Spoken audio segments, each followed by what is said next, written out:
Okay, welcome everyone. I'm going to call the Common Council meeting to order and ask you to all please stand for the Pledge of Allegiance. I pledge allegiance to the flag of the United States of America and to the republic for which it stands, one nation, under God, indivisible, with liberty and justice for all. Michelle, if you could help us with the roll call, please. Sure. Doug Sloga. Here. Jim Barron. Here. Jackie Valdi. Here. Wayne Dean. Here. Matt Grimmer has an excused absence. Phil Kaysen. Tim Eicher. Here. Kent Atwell. Present. Tom Hafner. Here. Thank you. Okay, we had a first order of business to convene into closed session, but we are going to postpone that agenda item due to recent developments at the court, and we will bring that up at a future date. So we'll move right on to number 3, City of Delafield citizens' comments. Is there anyone that would like to make citizens' comments? Going once, going twice? Okay. Citizens' comments are now closed. Item number 4, consent agenda.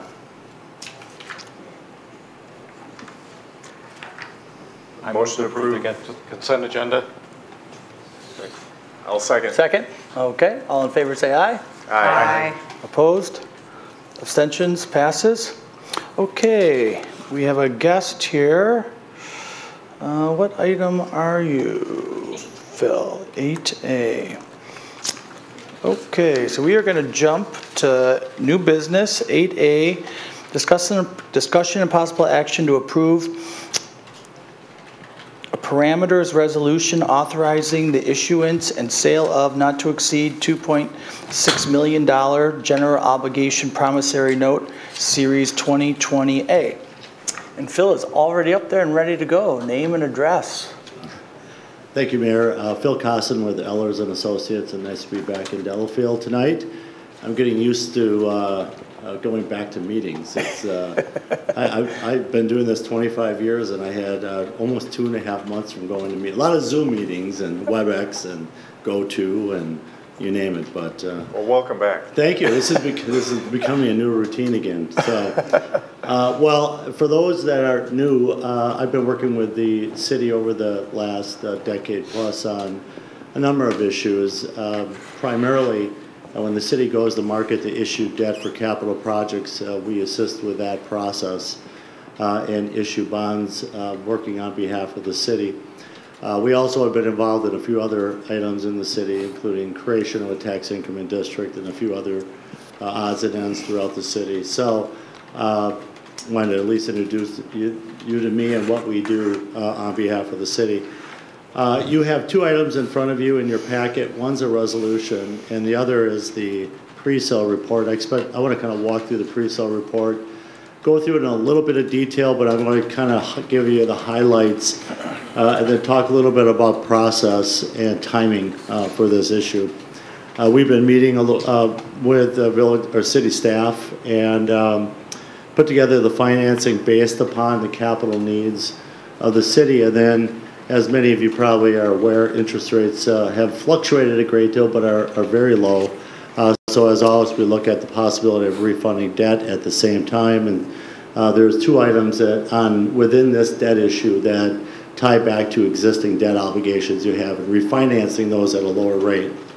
So with that, in the pre-sale report itself, what we are looking to issue on behalf of the city really has 4 different elements to it.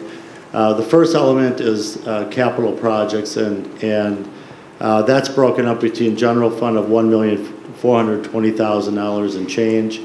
There's also sewer, water, and storm projects. They're relatively small amounts here, $23,355 for sewer, water of $19,505, and $9,402 of stormwater. So it's your capital projects that you approved as part of your 2020 budget that is being financed.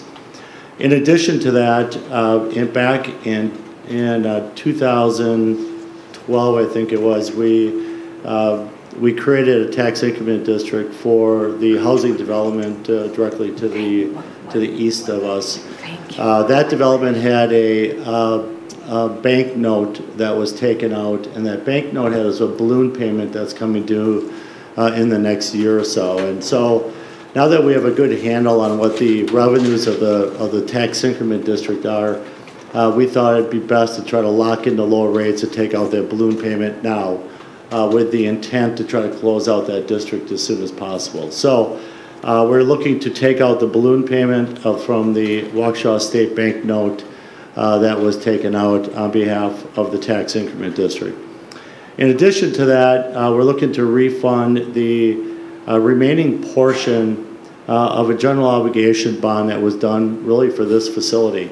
Back when this issue was taken on, there were several components to it. There was some debt that was refinanced that was being refinanced again, and then the financing of this building. So we're refinancing the remaining amount. There's not a lot left. It's $555,000 and change on that general obligation note, but they're at rates that we think there's merit to look to refund that and save a few dollars.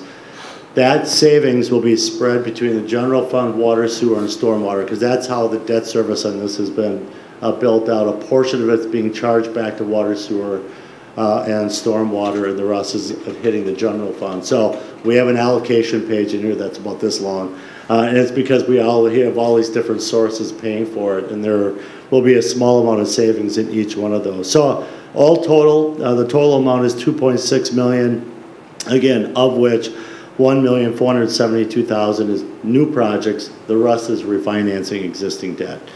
So we again are looking at from a process standpoint, doing this as a parameter sale. The last two bond issues or general obligation notes that we've done for you have been parameter sales. And procedurally, what that means is that we pick a date that we think is going to be a good day to actually sell the notes. And it's usually on what we would call an off date. And the reason we pick an off date is because there's less competition, not just in the state of Wisconsin, but all over the country. An off date to us is a Wednesday or Thursday. Everybody meets on Mondays and Tuesdays, so the majority of bonds and notes that are sold nationwide in Wisconsin are Mondays and Tuesdays. So if we can get an off date, a Wednesday or a Thursday, we tend to fare very well. So that's one reason we like to do a parameter sale. The second is, I'll show you the bond chart in here in a little bit. If you look at the bond chart, interest rates have been fluctuating a great deal. They've steadied quite a bit over the last month.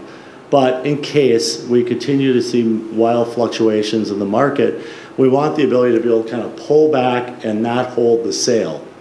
Maybe delay it a week or 2 weeks or a month or whatever it is, until things settle down and we're able to take advantage of what we think are historically low rates that we're seeing right now. So in the proposed schedule, which is on page 6 of the pre-sale report, we have a timeline. Tonight, June 15th, if you give us authorization, that gives us the opportunity to start working very closely with city staff to put together the offering document, which again is like a prospectus on the city. Once that's put together, we'll have to have a rating call with Moody's and go through that process. We would expect that to occur last week of June, early July. Distribute the official statement, and then we'll actually hold the sale on July 15th, which I don't have a calendar, but I think it's a Wednesday or a Thursday, one or the other. July 15th would be the sale. We would still provide you with all the same documentation as we always do, as far as who the winning bidder was, who all bid, what the final rates were, what the final savings are, etc., as part of the packet that will go out to you. And we would close on the bonds on July 30th, so that's when you would have funds actually wired to you on that particular date. So to conduct this kind of sale, what we are required to do is have you adopt a parameters resolution. What you have in front of you from your bond attorney from Hush Blackwell is actually that parameters resolution. The parameters essentially establishes some criteria that have to be met by the winning bidder. If those criteria are met, then what happens is you sign off. You can have on that sale date, the notes in this case will be signed off, meaning you've met all the parameters and the award is made, and then the deal is kind of finalized on that day. So what are those parameters? If you go on to page 3 of that pre-sale report, again, I don't have the page number in your board packet. I apologize. But within that, there are really 6 parameters that we've laid out. So one, not to exceed 2.6 million. That's what you're authorizing tonight is 2.6 million. We're not going to ever exceed that number. 2, we have a maximum bid at 106. That gets into some of the parameters of how these underwriting firms and banks bid on bonds. But we allow them some flexibility with a maximum bid that enables them to get kind of creative in how they structure these, which helps them drive down the ultimate rate. Minimum bid of 99%. The couple key ones are the last 3 that maybe a little more understandable. The present value savings of the refunding of the 208 bonds of at least 8%. So again, we're not going to ever recommend going ahead and refinancing debt unless you're achieving a real savings after all costs. And so that 8% threshold is pretty high, actually. We will issue refunding bonds when it hits just 3%. So we are looking at 8% or better in this case. Bill, I'm seeing 7% in the document that we have. She ratcheted it down? I have 8. I have 8 on mine. On the resolution itself? No, just on the parameters. I have On page 3. On page 3. On page 3, under parameters, it says 8%. Present value savings on refunding of 2008. Item 3 of So I'm looking 6. at page 176 in our packet, 176. We're on 194 okay? out of our packet. But maybe you're onto something. Maybe there's you're an onto error. something. So I'm in Yeah. the resolution, I think you're in the pre-sale report. Yeah. So 176, and then at the top, there's A through F, I'm looking at letter E. So identified in Yep. that as 7%? Yes. Mm-hmm. Okay. Well, how about this? We'll live to the 8%. That's the better. That's more savings. The higher the percent, the higher the savings. correct. But the resolution will say 7%. We expect, quite frankly, in our preliminary analysis that we've run on this refunding, we truly expect it's going to be probably closer to about 9 to 10%. So Is that on principle? on the par amount, the remaining amount of the bonds, what percent of that is being saved Yeah. is what that reflects.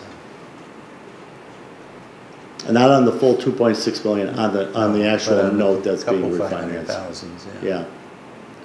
So if it's 7 in the resolution, that's what will be what's approved. But again, we expect we'll more than hit that number.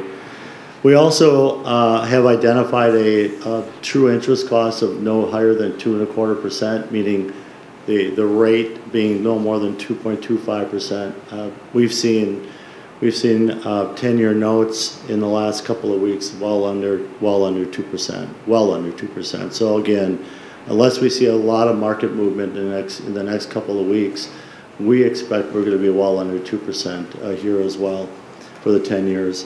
And then the ability to kind of move maturities, that gets into some of the bidding parameters as well. So we need to meet all those criteria to meet the parameters of the sale on the sale day once we're wrapped up. So in regards to the bank note piece of it, that again is tied back to the tax increment district, the refunding of the debt doesn't affect the general fund at all. It just affects the TID fund. And it enables you, by saving some interest there, it enables you the ability potentially to close the district out a little bit earlier and get that back on the tax rolls. So it could just help the overall cash flow. The cash flow is good in the tax increment district. This will just enhance that a little bit. So with that, happy to answer any questions from any council members. Have you seen any fluctuation in the bond rates that would make a difference between 7 and 8%, moving forward with this at risk? Yeah, in the packet, I don't know if Tom, you have the ability to find that. In our pre-sale report, the last page of it, we show a 1-year bond chart in there, and it's pretty dramatic. What's been going on. We really saw a significant drop from last summer all the way till early March, and then obviously with March, April, and May being the COVID issue and a number of other things popping up, we saw pretty wild fluctuations in the bond market. I can tell you that even in the high points in these spikes, we think we would hit the 7 to 8%. I don't have a problem with saving 7%, so. No, yeah, so Yeah, I'm just saying, yeah. do you think the resolution set at 7% was an error, or that was just hedging just a little bit to make sure that we just I move forward? think it's, we provided the parameters, she must have identified that incorrectly when she put it into the resolution. Because we gave them the parameters to put in. I also noticed on the resolution when I got here that on the first page, under C, what's being refunded, it should be, instead of 90, it should be $970,000 note. On the very first page of the resolution, that was prepared by Hush Blackwell, that if you look at item C, refund the Waukesha State Bank note, and that should read $970,000. That was the original amount. Yeah, so if someone makes a motion, if they could correct that amount? Okay. And frankly, I'm willing to, just for point of discussion, I'm willing to leave the 7% in there if you think it just hedges our bets that it's just going to go through. I mean, I know you're going to get the best rate you can get, right? Yeah. Phil, what's the best case rates you've been seeing recently? You want me to spill the beans and what could be possible? Actually, You're starting at 0. A couple of weeks ago, we did a parameter sale for a community that's about 20 miles from here that was at 1.07% for 10 years. Nice. Now, I'm not going to promise that, but you're pretty highly rated, a good credit, $2.6 million note. Their note was a bit higher than that, but again, I would expect you'll be well under 2%.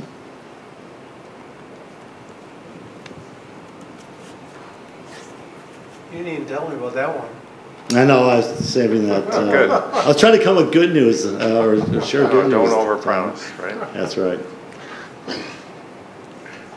The maturity dates on all the older bonds, they all stay the same. It's not like you're refinancing, Yeah, extending the exactly. maturity dates. So Yep, that's, well, and so on the 2008 note, that maturity stays the same.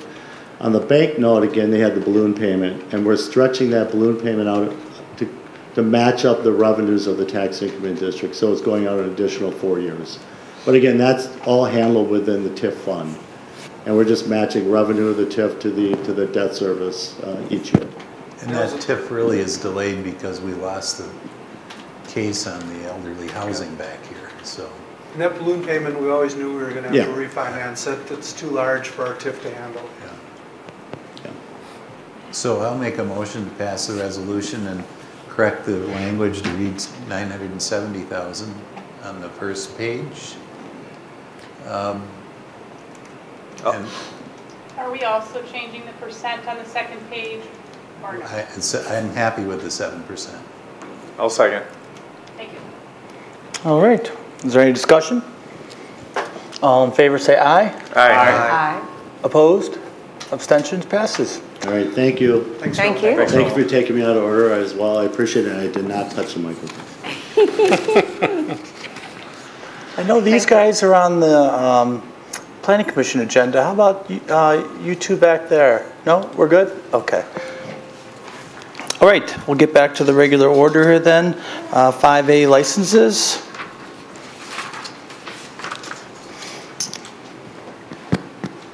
Okay, so it's that time of year again where we have the licenses for liquor and for cigarettes. So we'll take the first one, 5AI, discussion and possible action regarding the 2020-2021 alcohol beverage retail licenses. Move to approve. I'll second. All in favor say aye. Aye. Opposed? Abstentions? Passes. I just wanted to make a note on that too, that Grill Junkies is not on the list because they're currently not reapplying for their liquor license at this time. So they may come back at a later date. Okay, thank you. Item 5AII, discussion and possible action regarding 2020-2021 cigarette and tobacco products retail licenses. Move to approve. I'll second it. All in favor say aye. Aye. Opposed? Abstentions? Passes. I can make a note on that one too. Soothing Senses last year was on the list for the tobacco. They went out of business relatively quickly and have no intention of coming back into the city at this time. Thanks. Great, thank you. All right, Planning Commission, Mr. Hiker. So item, what was this, 5BI is for Rogers Memorial Hospital. I know they're here, but I think this will be quick unless people have questions. This is a conditional use update to help them facilitate some manipulation of their patients based on emergency situations. It was voted unanimously at the Planning Commission, and essentially what it does is it gives them the latitude to exercise movement of patients that complies with the conditional use permit they had immediately prior to the one they have now. And this is in my district and adjacent to Matt's district. We both see eye to eye on this, and I'll make a motion to approve it as presented. I'll second. All right, is there any discussion? Seeing none, all in favor say aye. Aye. Opposed? Abstentions? Passes. Thank you. You're all you. set. And I'll make a footnote that they've been great neighbors, so keep it up. Keep it up. Thank you. We'll try our best to be the same. The next one is an update for a certified survey map for 2901 Gulf Road.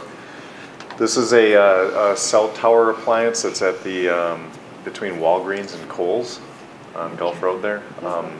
Likewise, they've been good neighbors. When they asked for a change in the tower height, I think by a very minor amount, we asked that they repaint it, and they took care of that. And what they're asking for here is some latitude in adjusting the CSM to combine lots because there's it's something to do with leases or whatever. It's very, very minor. You won't see any difference in what's going on there. And again, this is another one that was unanimously approved by Plan Commission, so I'm making a motion to approve this item as well. I'll second. All right. Is there any discussion? Seeing none, all in favor say aye. Aye. Opposed? Abstentions? Passes. So the third issue is the same property, and this is just we've got a volume of information in the packet here about this as well. It's just different infrastructure that's needed for what their current needs are for power or whatever. And so there's some minor changes to the building infrastructure that's beneath it. Nothing substantially different as far as size or impact. It's a rather innocuous facility, and it's using the same landscape architecture that's there, I believe. And this was unanimously recommended as well from Plan Commission after their second or third visit to us. So I'll make a motion to approve this as well. I'll second. All righty. Any discussion? We're in a real rhythm here. Seeing none, all in favor say aye. Aye. Opposed? Abstentions? Passes. Well, rhythm ends next Plan. No more items for us. Next Plan Commission meeting is at the end of the month. Great. Thank you very much. Thank you. Thank you. Thank you. Okay, we will move on to C, Lake Welfare Committee. Phil. Two things that are noteworthy that come out of the committee there. One is they'll be doing the goose roundup this Friday, so you may see the United States Agriculture Department in the area on Friday morning doing that. And the second thing that's of note, no action was taken, but there was a thought that came up regarding rental of pontoon boats on Nagawicca and how much the city is able to enforce, or what the city's desires would be once something is over the water. It's out of city jurisdiction, so still working on that. But if you hear questions about that, or you know somebody on the lake, it's probably going to fall to plan. So just some future actions that we're looking to look into as much as we can. Yeah, so quick question. Yeah. Are there people renting pontoon boats off of their private property? They're slips. They're renting slips. Oh, rental slips. Okay. Yeah. I can tell you, coincidentally, I saw an advertisement for a company that does not have a slip, but will put the boat in the water for a fee for the day. and then take it back out for you. So I know there, I mean, and there are multiple lakes that this company would serve. I just happened to be looking at it a couple of nights ago.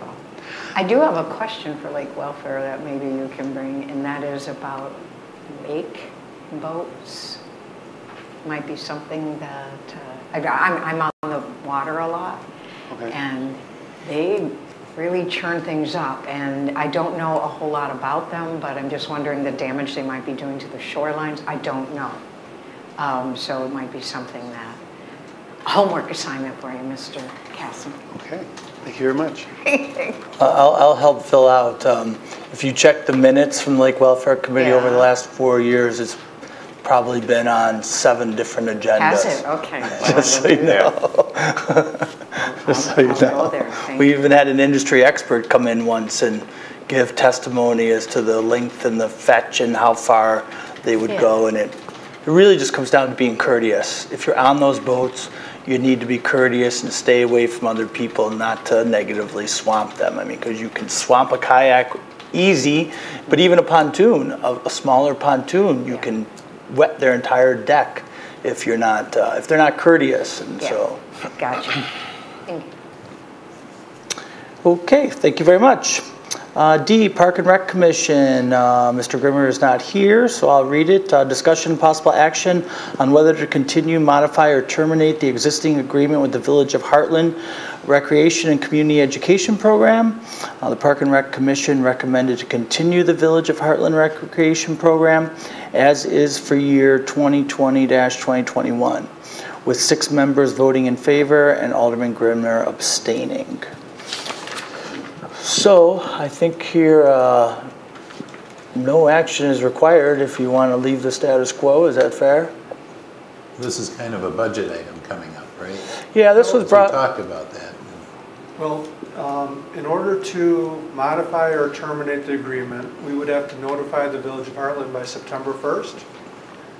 And the Village of Heartland Recreation Director is here tonight if you have any questions of her.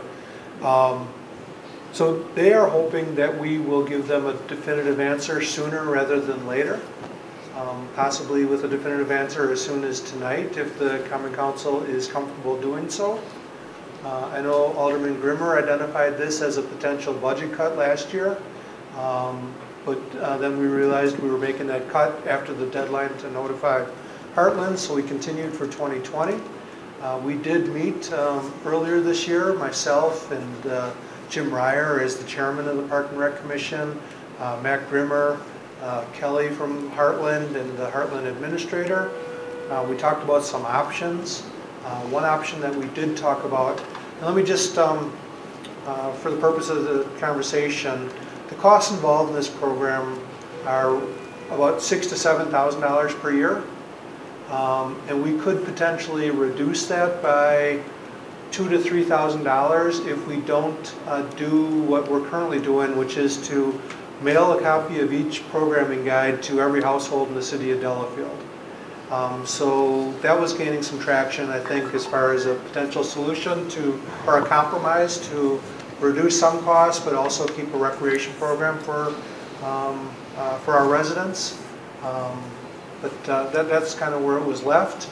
And now the Park and Rec Commission took it up, and they recommended sticking with the program as is for 2021. So we're really looking to see if the council is willing to make a decision on this issue tonight, and if not, when we should be looking at making a decision, with the understanding that there's that September 1st deadline if you do want to change anything. So the mailing, isn't that just our decision, or is that still a shared decision with Heartland? So Heartland mails those out for us, right, Kelly? Yeah. Name and address, please, Kelly, and thank you for coming. My name is Kelly Yogers. I am the Recreation Director for the Village of Heartland. My address, I'll give you Village of Heartland's 210 Cottonwood Avenue, Heartland, Wisconsin, 53029. As part part of, in regard to your question about the mailing, that's part of in the contract that we have, that you guys pay for the mailing and the printing of the program guides, which is about, like as Hafner said, about $6,000 to $7,000. That's just an agreement that we've had since the beginning of this. Our first agreement was set in 2003. I believe we updated it in 2013, maybe. I believe so. It's just an agreement that we have with you guys. So do you mail the same contract. guide to the village, in the village? The guide that goes out to the city of Delafield also goes out to the village of Heartland. If you've seen it, you've seen that it has your logo on the front page because we have a partnership with you guys. Also with the Heartland Lakeside School District and the village of Heartland to represent that we are, you know, kind of your rec department, and that we program rec programs for you guys, mainly at the Delafield Fish Hatchery. Has that guide gone out for this year for us already? It's gone out for summer, but not for fall yet. Okay. Kelly, is it just 2 guides per year? We do 3. We do a winter spring that covers January through end of May, and then we do a summer one that goes from June through August, and then we do a fall that goes from September through December. And I'm assuming we already committed based on the budget to do the fall one? Yes, because of the agreement from that we've had previously. Gotcha. This is looking for the one mainly for 2021 if you are interested in. So is the village of Heartland facing the budget problems we are? I mean, that's the problem we have, is it? Not at this time, no. I mean, I'm just wondering if they're saying the same thing to you, or? No, I'm not in finance, but I do know that we are moving ahead with printing and mailing out the guides per normal. Yeah. So just so I understand, if the city of Delafield said, you know, we don't want to mail that guide to our residents, you would continue to print it as you did in the past, and you would just mail it to your Heartland addresses. That's possible to do? Yes, that would be possible, because when I bill you guys, I look at the billing route for City of Delafield. The printing company sends it to the post office, and they take that out, and they send that to me. So yes, we can eliminate City of Delafield in the mailing and from printing. And we also talked about if we went that route, we probably would print some copies of the program to have available in the library for people that don't have online access and things like that. But we would save the majority of the printing costs and all of the mailing costs. And that amounts to somewhere between $2 and $3 grand of the 6 or 7 we're talking about. Yep. And I mean, it's obviously something. What comes to my mind is just coordinating it with our Delafield communicator that we're already mailing, because we could reference all sorts of different things. So I mean, it's a more detailed discussion than just whether or not we're thumbs up, thumbs down now. But I mean, knowing that there's that latitude, I'm inclined to say that we. In my opinion, I mean, we'd want to continue the relationship and try and save that bit of money and through efficiencies elsewhere. You know, Yeah, I would agree. Combined with you, mailings, Tim. but and the rest of the balance of the $3,500 to $4,500, whatever it is, and that money goes where? Is that all? The money that you guys pay goes directly to the mailing of the printer and the post office. But our total budget amount, where else does that money get spent? That's not all printing, is it? So a few $1,000s goes towards Kelly's salary, I assume, right? No, it does not. The money we make off of our programs, when we charge for the programs, that goes towards my department. My salary is more supported from tax. The total of what I am is basically still tax supported from Village of Heartland taxes. Literally the money that you guys pay for the publishing and for the printing, it goes directly to the post office and the printer. But what about the $4,000 or $5,000 that doesn't? We said we spend 6 to 7, right? And we said 2 to 3 was for mailing. What is the rest spent on? Printing. The total cost is $6,000. Is about $6,000 For printing and mailing? For printing and mailing. Yes. The entire budget item we have is all printing and mailing. Kelly, Yes. there's a few $1,000s of fixed fee in there There's fixed fee, Oh, a that's few right. $1,000. I'm sorry, I and then completely there's- forgot. then there's- I'm sorry. This isn't Inquisition, Yeah, so. Sorry, We're going fast, so all right. relax. I'm sorry, I had summer I don't wanna camp start change the today, tone. and I literally got the memo at 12:30. I was like, Oh, oh I get my it, I get God. it. So I completely forgot about that. I think it's like $2,000 that goes towards the rec department. Because there's $2,000 that goes towards the rec department. That was a set cost that in 2013 that we updated. And then about, I think, $5,000 goes for printing and mailing cost.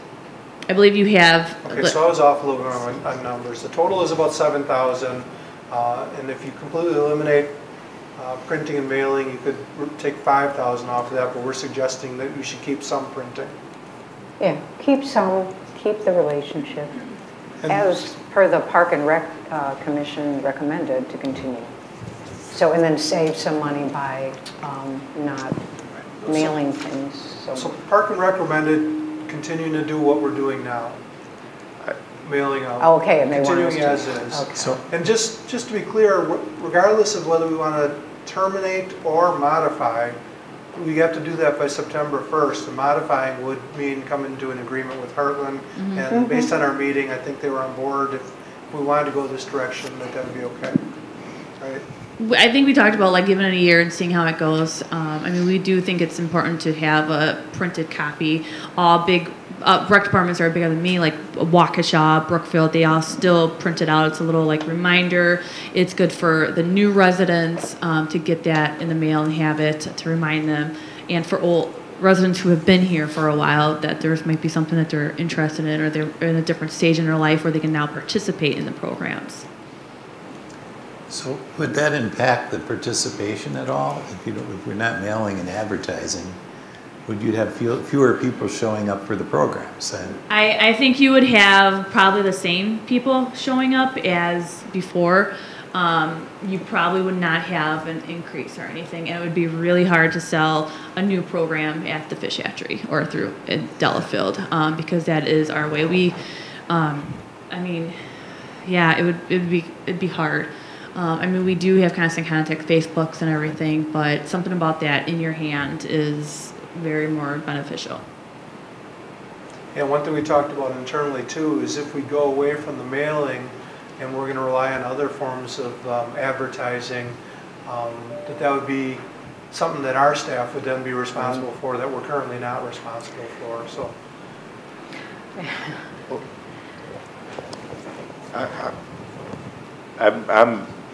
I'm very inclined to say that we should maintain the relationship and the programs that we have, and task Park and Rec to figure out a way to deal with the printing and mailing budget, and piggyback, get some efficiencies of scale with other things that we're already doing, with like the communicator and some other things, and work with Heartland to do it. And I think it seems reasonable to ask them to try and cut that number in half and get the same results. I think we can do that in this day and age.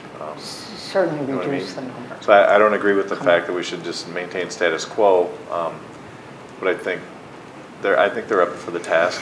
But I'd like to. I think Matt should be part of the discussion. We should let Park and Rec have another swing at this and come back to us, but kind of express our intent that we'd want to do we want to maintain the relationship, and we're not pulling out. We value it. I know our facilities are used as leveraged as a part of it. We don't want. We're really just dealing with every nickel we've got in our budget and looking for a way to trim it and not eliminate services as a result. So that's where I whatever stand. modification we do try to achieve, Heartland would have to be agreeable to that. Absolutely, yeah. Yeah. So does that sound reasonable? If we gave Park and Rec another cycle of meeting, that would be another month. I know it puts you closer to September 1st, but or maybe they could come up with a way and work with you guys to. Well, I think if the council has an opinion here and would like to take a vote and give some clear direction for staff to work out with Heartland, I think we should do that. I don't see a lot of value kicking it back to Park and Rec, who unanimously said we want it left the same. Understood. Well, I'll make a motion to continue the relationship with Village of Heartland's recreation and community education programming, contingent upon a way to significantly trim the mailing budget to the tune of at least 50% of our current spend. Is there a second? I'll second that. Okay, discussion on the motion. I just want to say to Kelly, while you're here, we value the relationship. I believe in intermunicipal agreements on all levels, and so I wanted to continue. And if anything, we want to expand stuff in the future because we get a huge benefit out of it. And just so you know that. Well, I do have to say, I've been here since 2012, and I've immensely enjoyed the relationship with you guys. And the flexibility you've given me to work in the Delafield fish hatchery. And Susan's great to work with because I can just send her the schedule and the communication with her. She's a gem. But I've definitely enjoyed our relationship, and I look forward that we are still moving forward together. We're just trying to save some cost on mailings because we have an I operating budget problem. I completely get it. I completely. No, I like to say, when people ask what we're doing, I say we're working with Heartland on these things, and it saves money and it provides services for the people that really want them. Yeah, it's likely time to revisit just the costs involved in the mailing, in something that's in the mail, and I think both of our communities are up for the challenge to make it work and be exuberant in word of mouth and social media, which costs a lot less than physical media, right? So. All right, is there any other discussion? Seeing none, all in favor say aye. Aye. Opposed? Abstentions? Passes. Great. All right, thanks, guys. Thank you, Kelly. Keep it up. Okay, we'll move on to E, Public Works Committee, Mr. Barrand. There was no meeting. There we go. F, Delahart Commission, Mr. Eicher. Our next meeting is tomorrow at Delahart at 5:30, and it's our first meeting in about 4 months. We had no pressing business, so we deferred everything based on the COVID thing, but we are in the midst of our significant plant upgrade involving the UV treatment as opposed to chemical treatment that goes in the water, and things are going extremely well, and we're going to get all sorts of updates, so I'll have more information at our next meeting. Great. G, Police Commission, Mr. Slog, I think you had one or one coming up? One was scheduled for the end of May, but that got pushed, postponed. It has not been rescheduled yet. Okay. All right, H, Library Board, Ms. Valdi. We met, and I have a few things to say about that. The library now has curbside pickup on Saturdays. So they've added Saturdays from 10 to 1. So the full schedule is Monday through Friday, 2 to 6 p.m. and Saturdays 10 to 1. Today, the summer reading program started. It's all virtual, but the premise is the same. You read, you get prizes. It's open to all ages, including old people like me. They have a lot of good, robust offerings for adults. I like that word. For more information, check the website. As of this morning, the library has had 1,657 curbside pickup interactions, which is about 50 a day, which is a lot. And they're planning an announcement regarding an increase in library services in the next phase, so a phase 2 opening sometime next week. Stay tuned. That's it. Sounds good. Thank you very much. The next meeting is July 14th. Okay. Zoning Board of Appeals. Phil? No meeting. No meeting. Promotion and Tourism Commission, Mr. Barrand. The main issue we did spend time talking about is the same as we were talking about before. The revenues are going to be way down this year. So we've kind of taken a cut to a lot of the advertising. Online stuff is quite expensive. And I will say our marketing agency has recommended some of these things. And of course that hurts them. But you do have members there that are saying we're not going to completely cut everything out because we assume that the hotel activity will come back and there should be some support for it. But we probably are running a deficit this year, and we have a fund balance to to use, and everyone said that's what it's there for. We're not going to run it down to nothing, but we're looking at expenditures. Revenues are about 25% of budget in the second quarter. Let's hope for a stronger third quarter. Well, I mean, it is, some of the stuff is coming back. The Delafield Hotel reports that they're booking up. Great. That's good news, really good news. And the notion, there are folks that are from our area that are just traveling right here and staying. I mean, within an hour or two. Great. And that's their business, so. Well, thank you very much. Okay, L, Lake Country Fire, or actually K, Lake Country Fire Commission.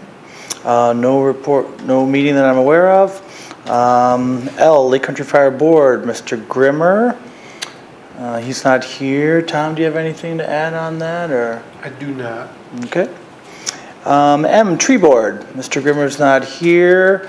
I was at the, no, I missed that. I was at the park walk, but I was a little late and didn't meet the tree board. So can't help us there. And Deer Management, no report. Okay, we'll move on to 6A, Unfinished Business. Discussion and possible action regarding a resolution to terminate the conditional use permit for the Heartland Sports Club due to failure to comply with the requirements of the March 2nd, 2020 order granting conditional use permit. Tom? Yeah, so this is the item that, based on the attorney's recommendation, we're looking to postpone tonight. And the reason for that is we are expecting the appeals court to issue a decision this week Wednesday. And both sides, the attorneys on both sides agreed that it would be best to wait until we have that decision to proceed any further with this issue. So we need a motion to postpone? You need a motion to postpone or Sure. table? I don't know. Postpone. Postpone. I'll so move. I'll second. Great. Any discussion? Just confirm that we're not stepping past any deadlines as far as any kind of default decision based on our inaction, are we? Correct, we're not. Okay, good. All right. Any comments, Wayne, or you're good? All right, all in favor say aye. Aye. Opposed? Abstentions? Passes. Okay, 6B, review of factual COVID-19 related data from the county and discussion possible action regarding whether to open the Fort Cushing playground to the public. Tom? Yeah, last month the council decided to open up most of our parks and playground facilities, but saw a unique nature with the Fort Cushing structure and felt that it was appropriate to keep it closed for a month and discuss it again at this meeting. Specifically, we talked about looking at some factual data regarding COVID-19. Late last week, I sent out to you the most recent data from the county. Most of the key statistics seem to be declining slightly to being stable, and that's kind of where we're at. And I'll just throw in there, I've taken probably 6 calls, or I think they're all calls, since our last meeting of younger parents rather upset that in no uncertain terms that that's not open. And I know, and Tom, maybe you have more details, there's been some repeated action of tearing down our little fence that we have up there, and Public Works has to keep putting it back up. I would make a motion that we open it up. I'm wondering if there should be some posting to just, be mindful and they're playing at their own risk or something along those lines, just to be aware that there's a lot we still do not know. I'm, looking at some of the data, I know some of the charts I'm looking at, being outside and outside recreation is one of the safest things you can do. And if you have little kids, I'm not that little, I like being outside. So I can imagine, you want to run your kids, but I just think if we do some disclaimer and then open it up would be my I will make a motion to open it up with appropriate signage. There you go. I'll second. And something I'm rather dismayed at is, and with all the information available, I mean, everything defers back to stuff that was from the National Recreation and Parks Association.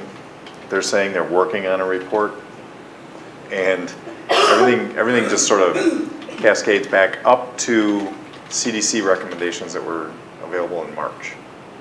And all of it relates to frequent contact surface cleaning, and there's different opinions about what, if, and how that impacts things. But I think it's very important that we have a sign that explicitly states that these facilities are not used at your own risk. State the cleaning schedule. It's like the thin ice statement on the fish hatchery. The St. John's Pond.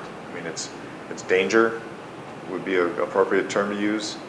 You know, the Park and Rec Commission or the Public Works Committee is cleaning these facilities as if COVID did not exist is really kind of what I would say. I mean, and I don't know, I'd leave it at that, because I don't think that we're going to get a recommendation from the NRPA until like winter. And it's a facility where I think parents have had enough time to understand that children do not follow the rules when it comes to social distancing. And if they're going to put their kids in the mix, that's exactly what they're doing. Yeah, so we currently have that kind of signage up at all other playgrounds, and we'll certainly put that up at this playground. We don't use the word danger. We do use the words use at your own risk. There you go. That's same. Yeah, I think that's a more appropriate. All right, is there any other discussion? Hearing none, all in favor say aye. Aye. Opposed? Abstentions? Passes. Okay, Mayor's Report, 7A, discussion and action to approve the resignation of Mary Qualler from the Deer Management Committee. Original term April 2020 to April 2022. Replacement to take the remainder of the term. Mary moved out of the community. Okay. Move to approve, accept her resignation. Thanks for her service. Second. All right, all in favor say aye. Aye. Opposed? Abstentions? Passes. 7B, discussion and action to approve the resignation of Craig Stark from the Promotion and Tourism Commission. Original term April 2020 to April 2021. Replacement to take the remainder of the term. Just a little background, the Holiday Inn management team decided they originally thought it would be Craig, but your next action is to appoint his replacement from the Holiday Inn, who they think would better serve the committee and be more available. I'll move to accept his resignation. Second. All in favor say aye. Aye. Aye. Opposed? Abstentions? Passes. And finally, 7C, discussion and action to approve the appointment of Stephen McCartney to the Promotion and Tourism Commission to take the remainder of Craig Stark's term. Also move. Second. All in favor say aye. Aye. Opposed? Abstentions? Passes. Okay, we did 8A, new business, and we'll move on to 8B, discussion and possible action on whether to restrict events specifically permitted by the City of Delafield and events involving the rental of city parks or facilities to the Waukesha County recommended mass gathering size due to continued COVID-19 public health threat. Yeah, this was originally going to be on the agenda, most prominently relative to the block party and other special events like that. But the city staff is also looking for direction for us to give to people for facility rentals, park rentals, things like that. If someone wants to rent out the fish hatchery, are we going to be expecting them to comply or requiring them to comply with the Waukesha County recommendations for gathering sizes, or are we just going to identify that as a recommendation and let them do what they want to do? So really for special events, park rentals and facility rentals, looking for direction on that. And just because I have some experience being in City Hall, and Michelle can probably certainly give more, but wedding rentals of that facility I think is like the #1 use, right? And so they often put up a tent on the outside, they put sides on the outside of the tent during inclement weather, so just understand those are types of things that go on there on a regular basis. Is the county recommendation in the packet? It looked like it was read. There was an edit that said 100. Yes, it was originally 50 and they They raised recently it. upped it to 100. I mean, I'm very comfortable saying that we should follow the Waukesha County guidelines. And if we're at 100, I don't think that's a big encumbrance. I'm dealing with the same situation with the daughter's wedding at the end of the month, where we're juggling all sorts of different parameters, and they all seem to be trying their best to work with us. And I think this is more than, I think it's appropriate. I mean, I get it, but the county seems to be very flexible and understanding as well. Yeah. Mr. Mayor, but the question is whether we're going to require somebody to follow a recommendation or recommend that they follow a recommendation. Is that the correct verbiage? Correct, and we have the authority to require based on our permitting or rental agreements. I mean, I'd be comfortable with saying that. And permits that for staff, events. Staff for permit issuance should follow the county recommendation. If people don't like it, they have the ability to appeal to the council. I think that's a great idea, to appeal to the council. I mean, because there could be situations where they can make arrangements that seem reasonable outside of what the county recommends that we're very comfortable with. But I think as a default, I don't think the staff should be in a situation trying to weigh different parameters and hold up an application if it doesn't quite meet what the county says. They should just come right to council. We're meeting, once a month, and if they've got a big event scheduled that's they're trying to get done in 2 weeks, that's kind of on them, not on the city. Yeah. So has the fish hatchery rental, I know usually it's always rented up, have people dropped or? We are pushing them back. And so most of them are rescheduling to a later date, but we keep pushing back. And that's because they have too many people? Yeah. What's the typical, are people over 100? I think it's 125 people per level, and generally speaking, we estimate that there's about 150 to 175 per gathering. Estimate. Who's going to police this? I mean, we can require that they only limit it to 100, and if there's 110, are we going to send the police? In that case, Wayne, I don't expect anybody to police it. That's what I was just wondering. I think policing will be complaint basis. Our police department will respond with common sense, try to encourage people to follow the requirements. But if there's a gross difference seeing how many people are supposed to be there and what they have, then our police department would have to look at shutting the event down. Another option would be if we closed the second floor. The first floor is 125 people. You really can't fit much more than that, and that would, if they put tables in there and people are sitting, would kind of force them to be under 100. Wouldn't it be better to have it open and We're squeezing them together? Yeah. I think I'm. So one thing I want to mention, Justin, and Tom is aware of this too, is that number 50, 100, it's data driven. It's based on available hospital beds. It's based on reported cases. It's not an arbitrary number. It's a data-driven number. And if things continue at the pace that we're at, it could go up 100 people in the next month and a half, right? So if things stay well, that number is going to continue to get higher. It's not going to be 5,000 people. It's not going to be. They wouldn't fit in there anyway. I mean, the event, the facility is beautiful, and that's where my wedding celebration was. Yay! So it's lovely, and I think we follow the recommendations of the CDC, and about policing it, we don't. Would be, beyond complaint driven. So I think if the limit is 100 and people want more than that, we have to keep pushing them off.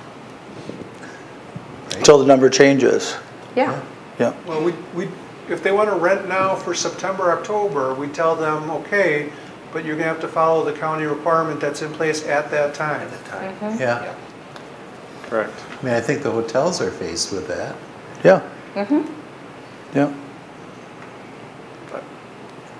I don't, I mean, I'm basing this not on my personal public health expertise, but the fact that the city does not have a public health department. The county does.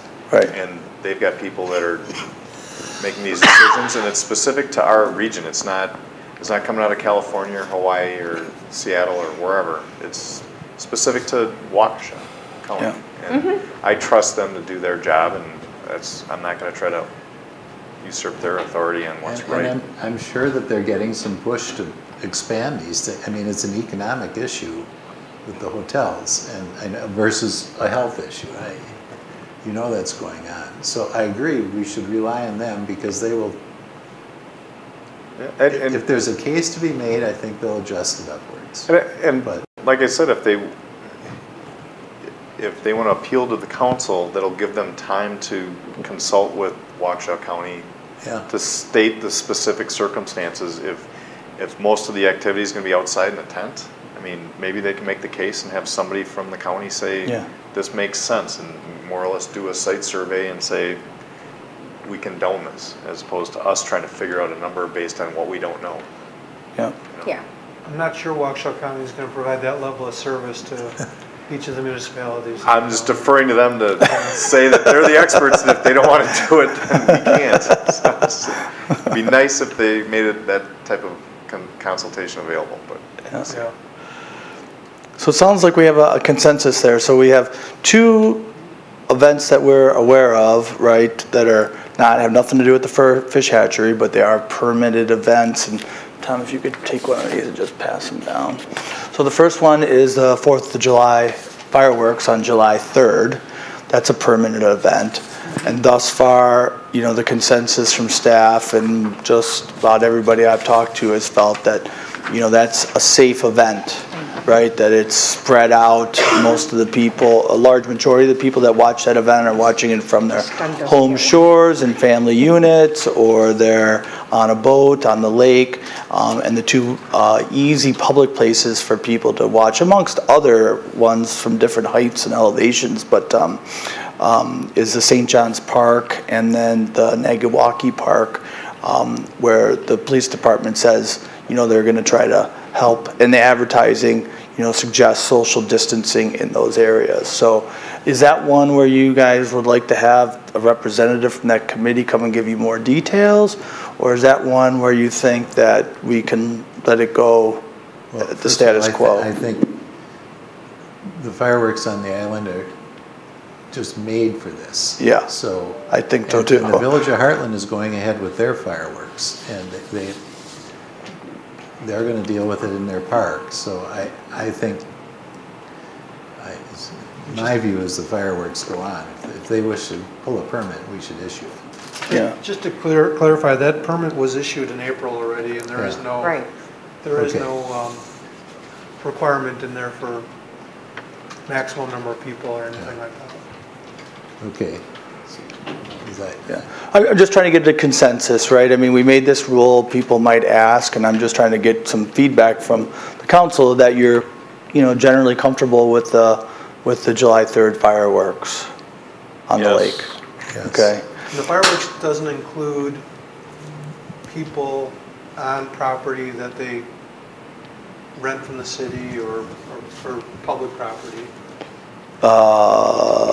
Yeah, they use the weed harvester barge, or they borrow it, and a couple of public works employees, but the vast majority of it's all volunteers. Vast majority. And then the second event that, and to Tom's point, this was already permitted. This was permitted a month after the last Delafield Lions car show, and I gave you an updated map. You know, that's an outside event. It's spread out as well. The board met and is taking it very seriously about trying to spread out the event even more than it was before, making sure that we just have beer and pop sales spread out, no single place to get things. They're throughout the whole area. Porta potties spread out. No Lions or anybody will be handling food. We're going to contract that out to food trucks, who everybody wears masks and so forth. There'll be a small band on the little square like it was last time, but everything last time was focused on that area, and we're doing the exact opposite this year, is to spread it all out. And then we'll have 3 hand washing stations around. All Lions that are serving, you know, beer, collecting cash or whatever, will wear masks and they'll wear gloves. The event logo mask will be for sale for the participants that want to attend the event that didn't bring one. And then every driver that's checked in will have their temperature checked. And one of the things we also, normally, when you set up these car shows, you put the cars 4 feet apart. We want to double that to 8 feet, which means we would need more streets than we had last year, and that's why I kind of gave you this little map. So again, just trying to get an idea if that seems like an open, spread out enough event, or would you like the lines come in at the next council meeting? This isn't until September 6th. Seems well thought out, seems like a great idea to do. I don't think it's necessary. Yep. Okay. Great, then I believe we have a motion and a second. I don't think we did. No, I thought Tim had a motion. Generalization. All I have is that a thought to adhere to the county guidelines, and if the applicant would like to appeal, they can refer to the common council. I'll make the motion to restrict events permitted by the city of Delafield for the rental of city parks or facilities to the Waukesha County recommended mass gathering size. And if the applicant wishes to appeal due to specific circumstances they feel permit larger numbers than that, they can appeal to the city council. Second. Second, any discussion? All in favor say aye. Aye. Aye. Opposed? Abstentions? Passes. Great. Okay, 8C, discussion possible action to approve the ordinance to codify the municipal code from the 2017 review. I'm forgetting about that one. Is that you, Tom? Is that you? No, it's me. So after Sarah left, Jeannie took over and did some of the municipal code review. And then when she left, it kind of just stopped. So in between elections, I would call and talk to municipal code and find out what was going on, but they kept trying to upsell me. So in the last couple discussions we had, I just told them we need to get this one currently fixed and what steps are we missing. So both myself and Muni Code went back all the way to 2017 to realize that there was not an ordinance that passed to take the old code and kind of scrap it and then replace it with the new code, which is just the old code plus something. I thought it was kind of silly because I've never heard of something like this before, so I did run it past Jim Hammis, and he said it was legit. He looked over their sample ordinance and said that it was good, so we plugged our information in, and here we are. So we just have to... Just have to approve it, and then within 30 to 60 days, our online version of the code will be up to date, and all items between 17 and now will go in there, and then anything after that will be considered a supplement. I already have the code from 2017 physically in my office. We just need the online portion to match. Any questions on that? You need a motion? Yes. And what item is that? 8C. C. 8C. Okay, I'll make a motion that we update the proven ordinance to codify the municipal code since 2017. I'll second. All right, all in favor say aye. Aye. Opposed? Abstentions? Passes. We have done that before. Oh, we Yes. I looked and Before you, I think. Yes. Before you. Yeah. Sounded familiar. There was a time when we were taking all the old stuff and rewriting it. Yeah. And so then they took it chapter by chapter, and I think that was a Gina project. It was a lot of fun. So, yeah. Awful. We changed a bunch of numbers. And we get, big thing, we get rid of dead references to state statutes. Yeah. It took a year. Okay, report of city officials. Administrator. Yeah, a few items to go over. First of all, last week I attended a virtual local officials meeting for an upcoming project that the DOT is going to be doing. They're going to be doing a much needed resurfacing of Highway 83 from Gulf Road to Vedelson Road. From Gulf Road to Oakwood Road is going to be a resurface. From Oakwood to Vedelson is going to be a more substantial reconstruction. In addition to the new paving, they're going to be doing some additions to turn lanes, upgrading some signals, things like that. I did send out a request to the council members asking for some input prior to the meeting.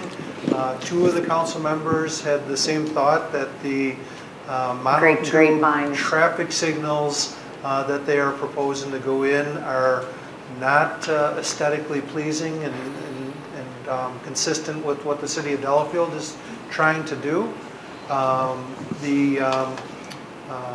DOT staff was very receptive to that comment, and they're going to be looking at some alternative designs that they could achieve their objectives with, and they'll be getting back to us with that, including some pictures. Originally going into the project, they're looking at completing the design by 2023, which I assume meant construction in 2024, but the schedule is actually construction in 2026, with the option, depending on how funding goes, that could slide forward or backward a year or two. So it could potentially happen as early as 2024, but right now it's not scheduled to occur till 2026. So I will provide more information as we get some feedback about the traffic signal options. Great, I appreciate conveying that. The one thing that popped into my head is whether or not is there anything going on with the the side streets going on to 83? In particular, I'm thinking of Oakwood, where it interfaces heading east. If there's any plans to add a right turn lane there? Right now, there is not one, and that's becoming a busier and busier road. I don't know if you know what I'm thinking about. Which direction, right? You're going east on Oakwood. So at Oakwood, they're talking about extend right turn lane at Oakwood Road northbound and southbound, and at Cardinal Lane northbound. So does that mean? So that's on 83. Yeah. Extend the right turn lanes. It may be our jurisdiction then. I'm just thinking about if there's just food for thought, if there's an opportunity. Well, there's obviously an opportunity for us to plan for it, but to provide a way for traffic to flow and make right turns on red on Oakwood. From Oakwood? From Oakwood onto 83, 83 when you're heading south. east. Yeah, if you're going south, if you want to go south on 83 off of Oakwood. Because right now you're waiting for a long light and you're stuck behind my minivan. Oh, you're there. You know what I'm talking about? I don't work down that area anymore, but I dealt with it a lot, and I was like, I'll follow up with you on it. But since it would make sense to coordinate something during that construction that the city did with the county. They typically do the whole intersection if they identify it as necessary. But I'd love to have Public Works maybe think about that and make a recommendation to DOT with it. But if it's not something that they identify as necessary, more of a convenience for our people, they would probably look at cost share funding. Convenience is necessary. Yeah. So, anyways, that just popped in my head. Okay. So. And our clerk seems to agree. There's a big electrical box right there. So whatever. Things can be moved. Yeah. Absolutely. And that would be the time to do it for sure. Next item, I just wanted to, for clarity purposes, let you know that our declaration of state of emergency has come to an end. The one time we extended it, we tied it to the state's declaration of emergency, the governor's order expired on May 11th, and then once Safer at Home ended, that also ended the state's state of emergency. And we received clarification that we do not need to have a state of emergency in place to qualify us for FEMA funding, that the federal state of emergency is sufficient for that. Okay. So, any questions on that? No. All right, update on 2020 Street Improvement Program construction. We are in the middle of prepping all of our areas for construction. A lot of that work is on Mission Road. There was some issues there with storage of equipment and materials with respect to trees that we have clarified with the contractor and rectified. They're also doing the prep work for the St. John's parking lot, the road leading up to the Bleecker Street launch, the bump outs at Oneida Street were actually, the concrete was poured there. and also the Wall Street handicap, small little project we have on Wall Street to add the handicap. So any questions on what's going on with that? I'd just say it looks great, and especially the parking that Soulfire participated in. It's a huge upgrade, and I appreciate them working with the city. And I know they bore some of the cost for that, but it looks great. Yep, turned out well. And then the last item, we're promoting the fact that there is some state funding available for small businesses and what's called the We're All In Small Business Grant Program. But there is an extremely small window to apply for these grants. So if you know small business owners in the city, encourage them to apply. The window opened today and it ends June 23rd. It's 8 days. And there's going to be 30,000 small businesses that receive $2,500 grants. And these grants can be used on costs of business interruption or health and safety improvements, wages and salaries, rent, mortgages, and inventory. So I don't know any small business that couldn't use that. We're promoting it on our Facebook page and on our website, and just looking to get the word out on that. And it went out to everybody on Notify Me.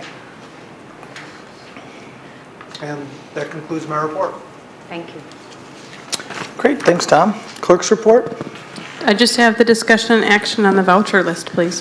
Move to approve the voucher list. Second. All in favor say aye. Aye. Opposed? Abstentions? Passes.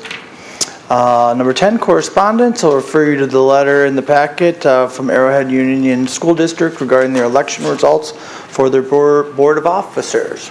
Did I miss one? Future items. Oh, I'm sorry. Are there any council requests for future agenda items?